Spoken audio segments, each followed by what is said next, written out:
Welcome to day 3, the final day of the Force Pro Sports ZAP report. My name is Mr. Mischief, and I am your host.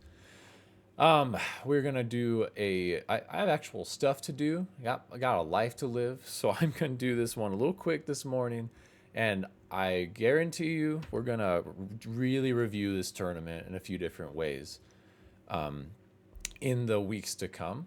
So don't you worry, we're gonna do more full breakdowns and watching of games, and this was very fun, a lot to analyze. But we're gonna go through the full ZAP report. We have the full stats from the tournament uploaded. So let me go ahead and share my screen. We'll get right into it. Here we go. Ta-da! Let me just raise the quality a little bit. Okay. So ending the tournament. Final standings. This is not reflective. We had a last game forfeited. Team Turkey So Easy is the number 1 team that won the event. Like I said, we didn't do an elimination finals. We just went for total points, followed by Team Critical and then Team Than and the Band in 3rd place. Deck of Many Missiles came in 4th. Team The House came in 5th. And Team Darkness Rising in 6th. Let's check out. I'm gonna react to this live. I haven't even looked at this yet. Top players. Let's check it out. Now the tournament's over. Slaughtermelon runs away with the MVP by a good 2.5 points, 2.7 points ish, followed by Snuffles, Sabo, Rook, and Simply Okay, rounding out the top 5. Then we got Death Knight, Sweets, Sparks, Odin's Fist, and the Lizzler, all in the top 10. Going down next, we got Turkey, Disco Monkey, Brahmatized, Ender, Old Man Than, Beans the Babe, Fire Sword, Judoku, and Cody. Sergeant Tucker, Chaser, Vulcan, Mr. Mischief, Vulcan, Blackout, Nami Swan, Ebo Mike, Silly B, Azra, Autumn, Raiden Geo, Metalface, Rockwood, Poopies, Carson, Shadow Dagger, and Elderberry. You guys ever heard the Pokey rap? That's what it felt like just there. Okay. Slaughtermelon wins it on Commander with 4 Commander games. Rook with 5 Commander games. Sabo with 5. Those are our top 3 Commanders. Top 3 Heavies. Carson's the number 1. He dropped that on our team as our final game. But Snuffles with 3. Odin's Fist with 3. Slaughtermelon with 2. Fire Sword down here with 5. Not too many people that pulled a ton of heavy. Our number 1 scout is Snuffles. Simply Okay, Sabo, Sweets, and Rook, and Liz right there. Ammo carrier, we got Snuffles at the top. I think Snuffles, is he in the top of every category? He not in the top of Commander, but Snuffles is number 2 heavy, number 1 scout, number 1 ammo. Crazy. Snuffles, Sparks, Disco Monkey, Sabo, and Vulcan. And then for Medic, we got Slaughtermelon, Simply Okay, Turkey, Disco Monkey, and Death Knight. Slaughtermelon always says he's the best medic at our site, and it just keeps getting proven time and time again. It's a joke. He said he just has ADHD and can't stand sitting there doing nothing. Medic kits. Let's see. Yeah, the Turkey runs away with it. 63 to Rook 62. And Snuffles with 60, Slaughtermelon 57, and Disco Monkey 57. All right. Those are our standings. Let's go to the next part. I don't have many thoughts. I do think all I'd comment on is a lot of it is tied to. Some of it's tied to the individual player's skill, and some of it is definitely tied to your team. Having a team that enables you to do things definitely helps. So the game highlight, they were uploading the games to YouTube, except for yesterday. So I don't have the game to watch with you. We are receiving no live gameplay reviews of this tournament for the ZAP reports, at least. We'll go back and watch some of them when they are uploaded. Sorry, Beans, not to call you out.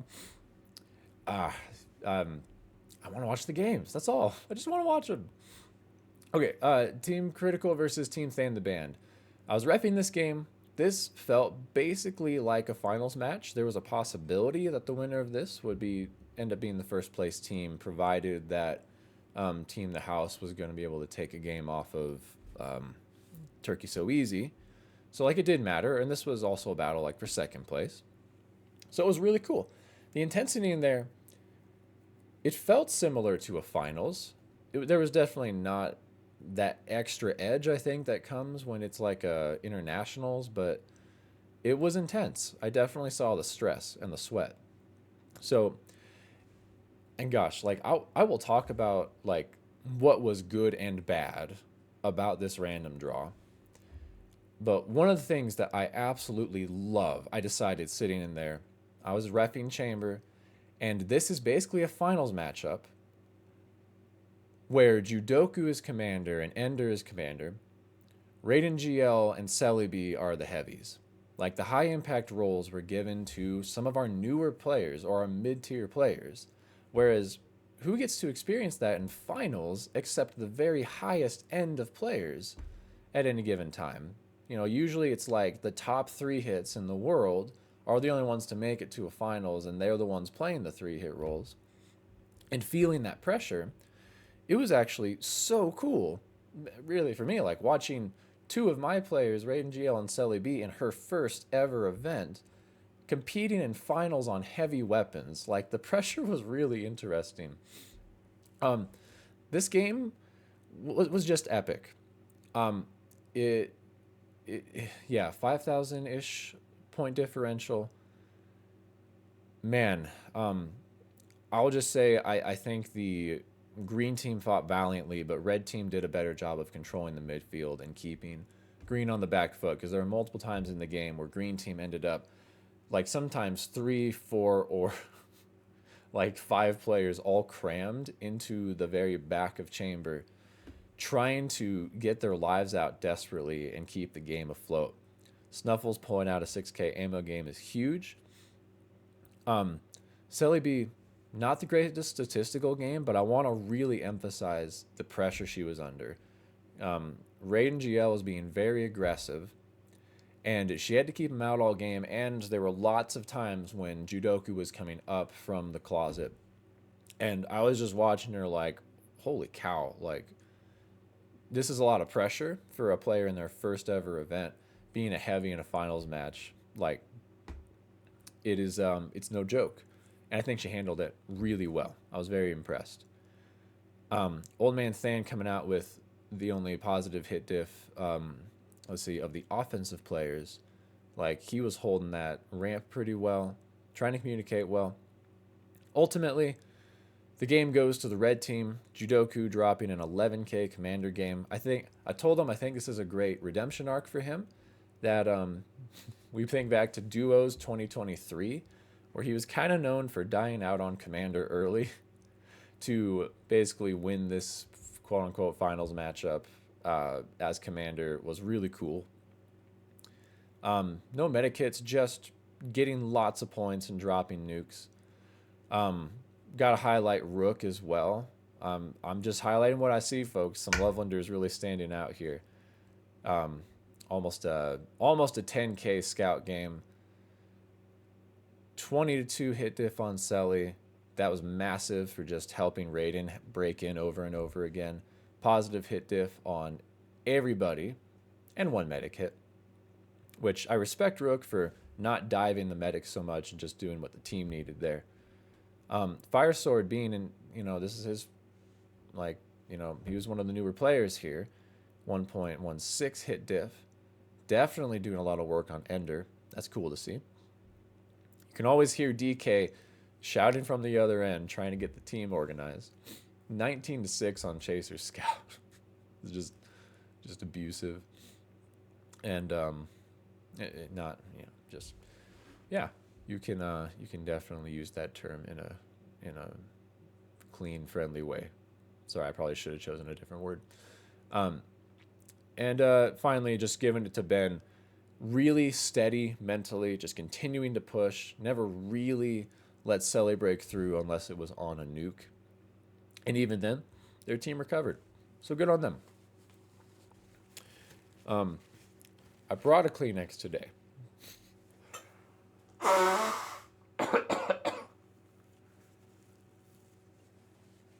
Take that.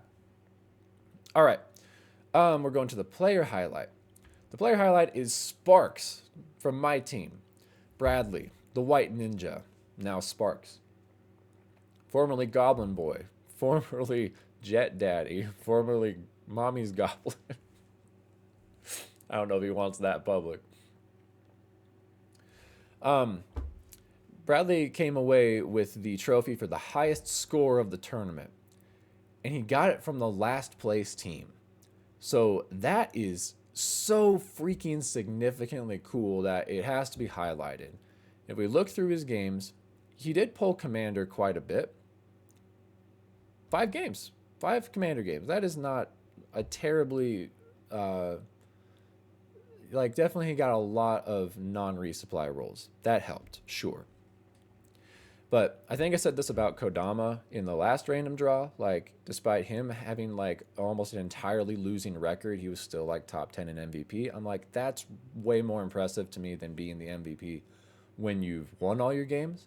For Bradley to pull this off, like, even in games when our team died early, half the time you'd just be watching Bradley fight 1 versus 6, and he would just be racking up a score. Making the best of every game is what he said his goal was.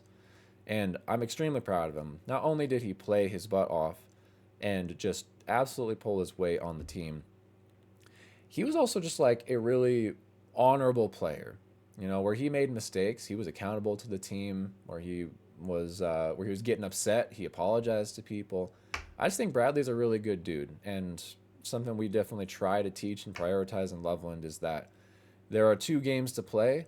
There's the game of SM5 where like you're trying to beat the other team.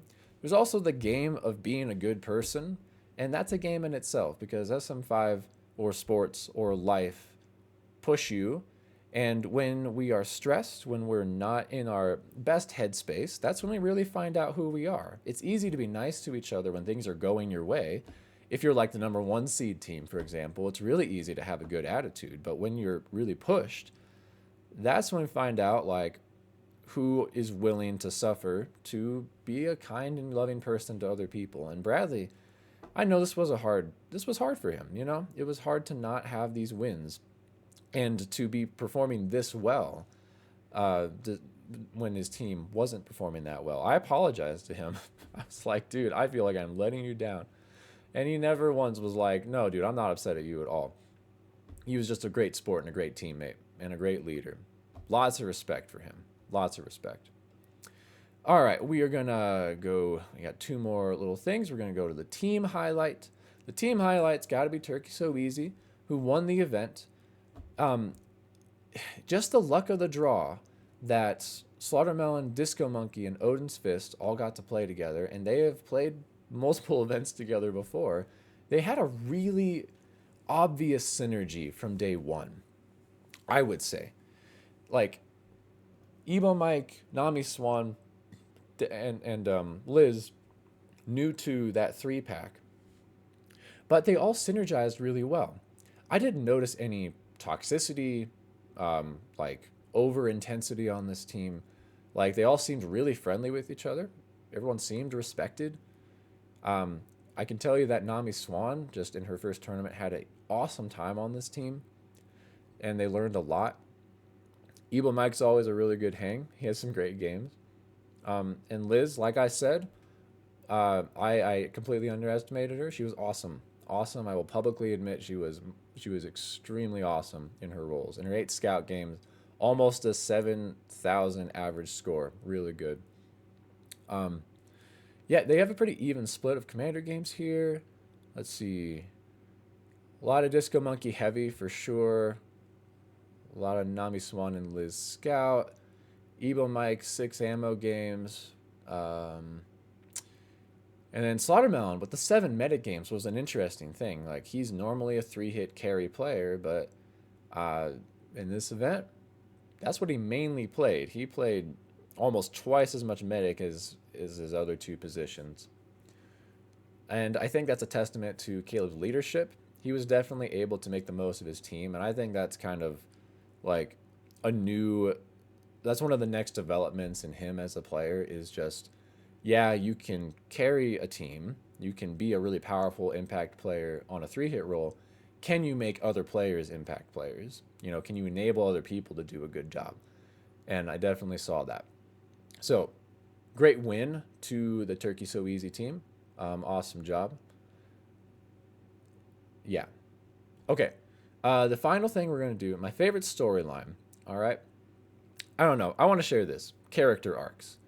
I think character arcs is the theme of today. Let me give you the close up, right? When we're done looking at stats, then you get this guy right here. Hello. Character arcs. So for those of you who don't know, by the way, all this stuff behind me is mental health related. I'm trying to get a little bit into more mental health content creation, and if any of you have ever seen this before, it's called The Hero's Journey. It's a common form of storytelling that you find in lots of books and movies. And so basically, at the start of go watch any movie, any well-written movie, the main character is going to have a flaw. And that character is going to be called to adventure, go into the world of the unknown, where they're going to meet trials, and they're going to meet allies, and they're going to basically come up against things that challenge or provoke that flaw that they have, whatever it might be. At the lowest point of the character arc is kind of a death, like a final boss or a big challenge is going to either literally or metaphorically kill the character. And then there's going to be a resurrection and a rebirth, where the character comes out having overcome their flaw and improved on themselves. And then they can slay the dragon, get the treasure, and return home a changed person. And then they can either stay in their home, or they can like go back to the unknown world and stay there, or go somewhere else entirely. But the point is, change doesn't just happen. If we want to change who we are, then we kind of have to go towards the things that scare us, and we have to experience some struggle. The whole point of going down here is that you can be reborn in fire, like a phoenix. And through that suffering, as much as it hurts and it sucks, it makes you a better person. It helps you overcome your flaws. So there's my little lecture on that. And I don't know. I just felt like from the struggles I saw earlier in the week regarding like ego, comparison to other people, teams rising and falling and not having success where they wanted, like, I want to encourage people that even if you didn't succeed at whatever your personal goals were, because I think some of you definitely succeeded, some of you felt pretty good about yourselves, some of you proved your worth. I think others of you did not, and you don't feel very good about it, or there's things you wish you could have improved on. Obviously, my team wishes it came higher. Absolutely, we did. We wanted to push for a bunch more wins that final day. So I want to read you all one of my favorite quotes from Theodore Roosevelt. His speech is called "The Man in the Arena," but I'm going to just replace that with "person" because it can apply to anybody. I just wanted to credit what he was originally saying. So, it is not the critic who counts, not the man who points out how the strong person stumbles, or where the doer of deeds could have done them better. The credit belongs to the person who's actually in the arena, whose face is marred by dust and sweat and blood, who strives valiantly, who errs, who comes short again and again, because there is no effort without error and shortcoming, but who does actually strive to do the deeds, who knows the great enthusiasms, the great devotions, who spends themselves in a worthy cause, who, and this is we know this, who at the best of times knows in the end the triumph of high achievement. These are our first place teams.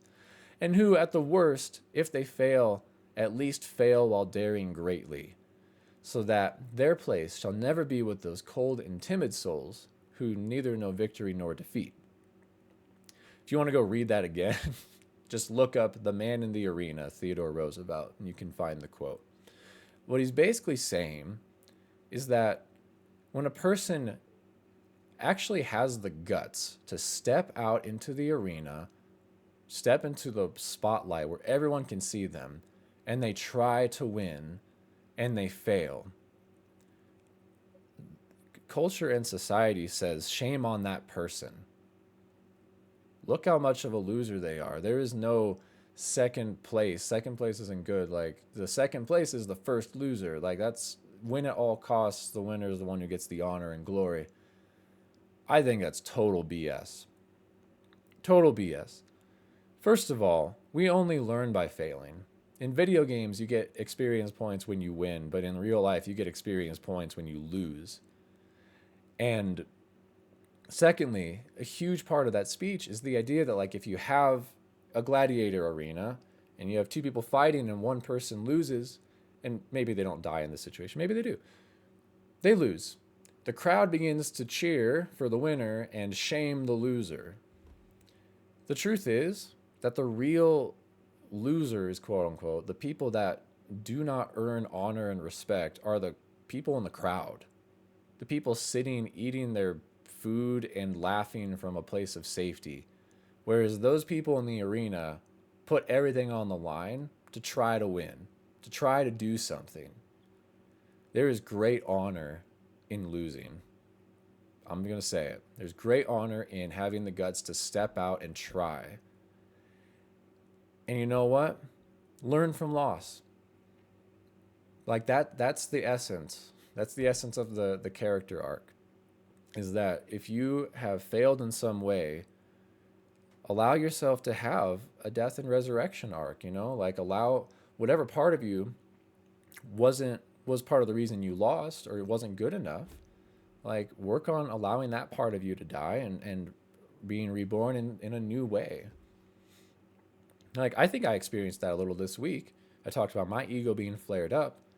By yesterday, not only did I have a much better attitude, like, I didn't care so much if I won or lost. I loved my team, and I was fighting for my team. I actually had some really big games, which, like, if I had those day one, would have done nothing but appeased my ego. Day three, I was just happy that I pulled weight for my team where I did. And so that's growth. That's how we grow in life. And for those of you who this didn't turn out quite the way you hoped, I just encourage you to find out, like, what was it that you can pull from this to not just win the game of tag, but to win the game of being a better person, because it's hard. I'm going to conclude the ZAP report there. Definitely a lot more I want to say about the tournament, but I actually have stuff I got to do today, so I need to wrap this up. I love you all. That was a really fun time. Thank you, everyone who came out. Thanks for everyone who listens and supports the podcast. Thanks for everyone who just makes this community a better place, treats people well, encourages and uplifts. You're all really appreciated. All right. Bye.